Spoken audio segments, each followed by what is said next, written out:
باریکیوں سے روشنی کی طرف آپ کا رہبر نور علم میڈیا، لائک اور سبسکرائب کیجیے۔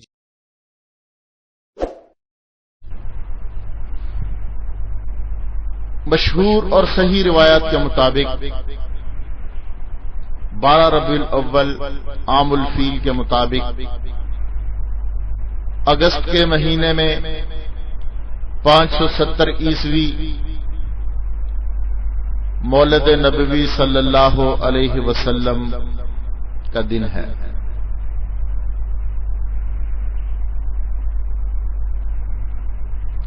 نبی اکرم صلی اللہ علیہ وسلم کی ولادت باسعادت، آپ کا مولد مکانی ابو یوسف کا مکان ہے، جہاں آج کل پبلک لائبریری مکہ مکرمہ میں قائم ہے۔ اس مقام پر سرکار دو عالم صلی اللہ علیہ وسلم پیدا ہوئے۔ اب میلاد کا معنی کیا ہے؟ میلاد، مولد، عربی زبان کی اصطلاح میں میلاد کہتے ہیں ولادت باسعادت کو، مولد، میلاد۔ میلاد کا مفہوم تمام اسلامی دنیا میں تقریباً ایک ہی ہے، فرق یہ ہے کہ ہر اسلامی ملک میں میلاد کا لفظ استعمال نہیں ہوتا۔ بعض ممالک میں میلاد کو دوسرے الفاظ میں یاد کیا جاتا ہے، مثلا مغرب اقصی میں مراکش والے جو ہیں اس موسم کو موسم مولائی اودیس کہتے ہیں۔ اہل مغرب، اوسط جزائر والے اس کو زردت کہتے ہیں، جیسا کہ زردت سید ابی الحسن شاذلی۔ مصر اور شرق اوسطی میں عموماً مولد یا میلاد ہی کہا جاتا ہے، جیسا کہ مولد سیدہ زینب یا میلاد سید بدوی، اس طرح سے لوگ کہتے ہیں۔ تو یہ مختلف نام جو ہیں یہ ہمیں کتابوں میں ملتے ہیں۔ حضور اکرم صلی اللہ علیہ وسلم کی پیدائش یقیناً بہت بڑی سعادت کی بات ہے۔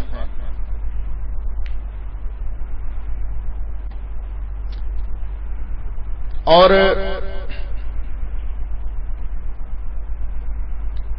پاکستان میں، انڈیا میں یا بعض کچھ ممالک میں جشن عید میلاد النبی کے نام سے بعض لوگ اس دن کو مناتے ہیں۔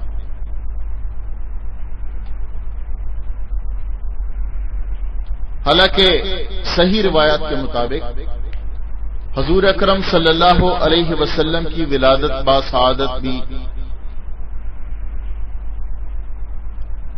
ولادت کے معاملے میں تو اختلاف ہے کہ 8 ربیع الاول کو ہوئی، 9 کو ہوئی یا 12 کو۔ بہرحال اگر 12 کو بھی ہوئی ہو تو یہ مصدقہ بات ہے کہ حضور اکرم صلی اللہ علیہ وسلم کی وفات، آپ کا انتقال، آپ کے انتقال کا صدمہ 12 ربیع الاول کو ہی ہوا۔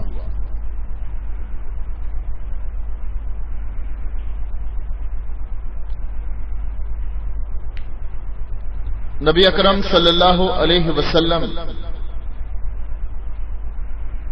کے میلاد منانے والوں کو جب ہم پوچھتے ہیں کہ تم اس طرح کا میلاد کیوں مناتے ہو کہ جس کا ذکر نہ قرآن کریم میں ہے، نہ احادیث مبارکہ میں ہے، نہ نبی صلی اللہ علیہ وسلم کی حیات طیبہ سے ملتا ہے، نہ صحابہ کی زندگیوں سے ملتا ہے، نہ تابعین کی زندگیوں سے ملتا ہے، نہ فقہاء اربعہ کی زندگیوں سے ملتا ہے، نہ محدثین کی زندگیوں سے ملتا ہے، پھر یہ میلاد جو آپ لوگوں نے نکال رکھا ہے، اس کا ثبوت کہاں پہ موجود ہے؟ تو میلاد منانے والے کہتے ہیں کہ جی دیکھو، ابو جہل نے میلاد منایا، ابو لہب نے میلاد منایا۔ جب حضور اکرم صلی اللہ علیہ وسلم پیدا ہوئے تو جس لونڈی نے، صوبیہ لونڈی نے آ کے، ابو لہب کی لونڈی صوبیہ نے آ کے جب یہ اطلاع دی کہ تمہارے بھائی کے گھر میں اللہ نے بیٹا دیا، اس کے ہاں بیٹا پیدا ہوا، تو ابو لہب نے اپنی لونڈی کو آزاد کر دیا اس خوشی میں کہ تو نے آ کے اس بات کی مجھے خوشی دی۔ اور پھر بہت سارے اونٹ قربان کیے، غالباً 100 اونٹ قربان کیے، اور آپ کے دادا عبد المطلب، ان کو جب اس بات کی خبر ہوئی وہ بھی بہت خوش ہوئے، اور خاندان والوں نے مل کے بہت خوشی کی اور اونٹ قربان کیے، لوگوں کو دعوت کھلائی۔ اب میلاد منانے والے جو ہیں یہ دلیل دیتے ہیں، لیکن سوچنے کی بات یہ ہے کہ نبی اکرم صلی اللہ علیہ وسلم کی پیدائش جب ہوئی تو میلاد منانے والوں نے میلاد منایا، خاندان والوں نے خوشی کی۔ اب اس بات کو سوچنا ہے، دیکھنا ہے کہ ایک ولادت باسعادت ہوتی ہے حضور اکرم صلی اللہ علیہ وسلم کی 570 عیسوی میں ماہ اگست میں، اور پھر اس کے 40 سال بعد حضور اکرم صلی اللہ علیہ وسلم جب اپنا پیغام، اپنی دعوت اللہ رب العزت نے جس مقصد کے لیے اس دنیا میں بھیجا تھا اس کو بیان فرماتے ہیں، تو کیا میلاد منانے والوں نے اس کو قبول کیا یا نہیں کیا؟ نبی اکرم صلی اللہ علیہ وسلم کی پیدائش منانا مقصد نہیں مائی ڈیئر، میرے پیارے بھائی، حضور اکرم صلی اللہ علیہ وسلم کی پیدائش کے مقصد کو اپنانا ضروری ہے۔ صرف میلاد منانے سے نہ پیدائش کے اوپر لونڈیاں آزاد کرنے والوں کی بخشش ہوئی، صرف میلاد منانے سے اونٹ قربان کرنے والوں کی، دعوتیں کھلانے والوں کی بخشش ہوئی، اور نہ ہی اس وقت کی خوشی ان کو کام آئی۔ بلکہ آپ دیکھیے کہ حضور اکرم صلی اللہ علیہ وسلم جو پیغام لے کر آئے 40 برس کے بعد، جب اللہ کے رسول صلی اللہ علیہ وسلم نے اپنے خاندان والوں کو کوہ صفا پر جمع کیا اور ان سے یہ فرمایا کہ اے میرے خاندان کے لوگوں، اے میرے عزیزوں، میرے رشتہ داروں، میں نے اللہ کے حکم سے تم سب کو جمع کیا ہے۔ اللہ رب العزت کی طرف سے حکم آیا کیا میرے نبی اپنے خاندان والوں کو ڈرائیے، وانذر عشیرتک الاقربین۔ نبی اکرم صلی اللہ علیہ وسلم نے تمثیل کے لیے پہلے ایک ان کے سامنے مثال رکھی، دلیل دی، انہیں آسانی سے قائل کرنے کے لیے بطور تمثیل ایک جملہ ارشاد فرمایا۔ اللہ کے رسول صلی اللہ علیہ وسلم نے فرمایا کہ میرے خاندان والوں، میرے عزیز و اقارب، میرے چچا، میرے تایا، میرے رشتہ میں بہن بھائیوں، آپ مجھے یہ بتائیے کہ میں نے 40 برس کا عرصہ تمہارے اندر گزارا ہے، کیا تم لوگوں نے مجھے سچا پایا یا جھوٹا پایا؟ آپ نے میرے شب و روز کو دیکھا، میری زندگی کے ایک ایک لمحے کو دیکھا، میری زندگی کھلی کتاب کی طرح تمہارے سامنے ہے۔ کیا تم لوگوں نے مجھے سچا پایا یا جھوٹا پایا؟ سب نے بیک زبان ہو کر کہا کہ جربنا لک مرارا، کیا محمد صلی اللہ علیہ وسلم ہم نے آپ کو بارہا دفعہ آزمایا، ہم نے آپ کو صادق اور امین پایا۔ یہ صادق اور امین بہت بڑا لقب ہے کسی بھی شخص کے لیے، اور اس کے مصداق صرف حضور اکرم صلی اللہ علیہ وسلم ہی ہو سکتے ہیں کہ سب سے بڑا سچا، سب سے بڑا ایمانت دار مکہ کے امیر کبیر لوگ آپ کی سچائی اور آپ کی دیانتداری کی وجہ سے اپنی قیمتی امانتیں نبی اکرم صلی اللہ علیہ وسلم کے پاس رکھا کرتے تھے۔ آپ صلی اللہ علیہ وسلم نے کبھی جھوٹ نہیں بولا، سب بیک زبان ہو کر کہنے لگے کہ آپ سچے ہیں۔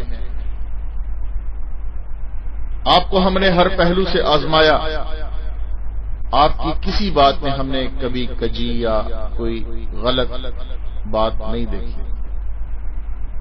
نبی اکرم صلی اللہ علیہ وسلم نے ارشاد فرمایا، کیا میرے خاندان والوں، اگر تم لوگ مجھ پہ اتنا اعتماد کرتے ہو کہ میری زندگی کے ایک ایک لمحے کی تعریف کرتے ہو، میری زندگی کا ایک ایک لمحہ تمہارے سامنے ہے، تو پھر میں یہ اگر کہوں کہ اس پہاڑ کی اوٹ میں کوئی فوج، کوئی لشکر آ رہا ہے جو تم پر حملہ آور ہوگا اور اس زور سے حملہ کرے گا کہ تم سب کو ختم کر کے رکھ دے، کیا تم میری اس بات پہ یقین کرو گے یا نہیں؟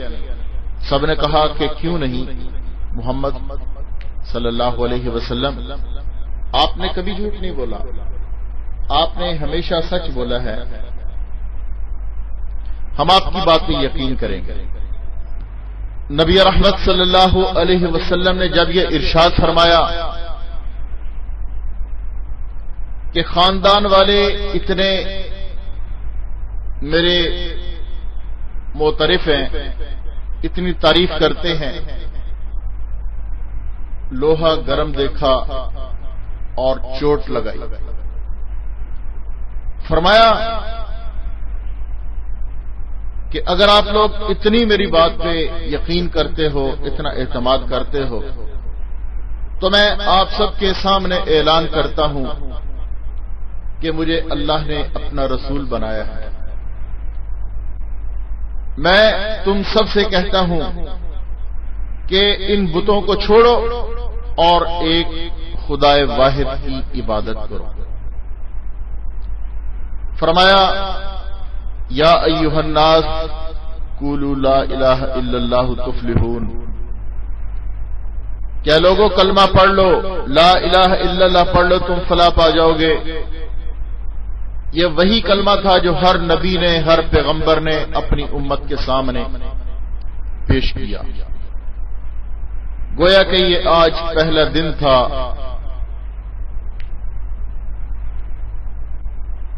اس صدائے حق کو فاران کی چوٹیوں پہ بلند کرنے کا۔ نبی اکرم صلی اللہ علیہ وسلم نے جب یہ دعوت دی،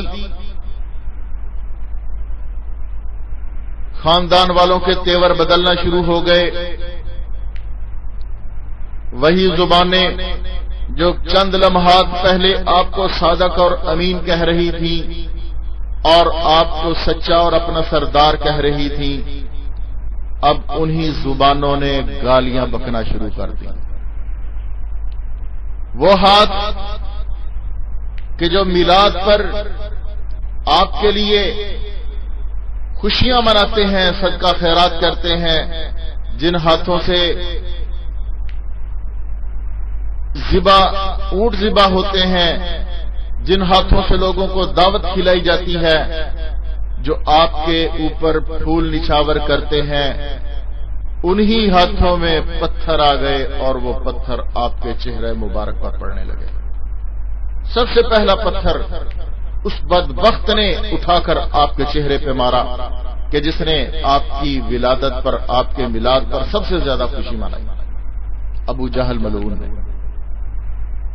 اور نعوذ باللہ ساتھ میں گالیاں دی کہ تو نے ہمیں اسی لیے بلایا تھا، نقل کفر نباشد، کہ تو ہلاک ہو جائے، تو تباہ و برباد ہو جائے، تو نے اسی لیے ہمیں بلایا تھا۔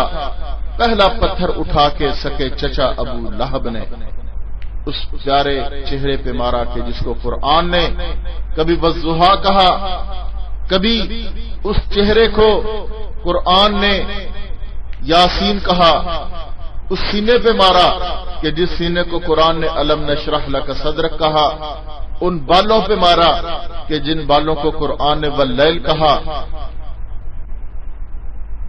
اب گویا کہ ایک آزمائش کا دور شروع ہو گیا۔ حضور اکرم صلی اللہ علیہ وسلم خاندان والوں کی ترشروئی دیکھ کر پریشان ہو گئے۔ اب کیا ہے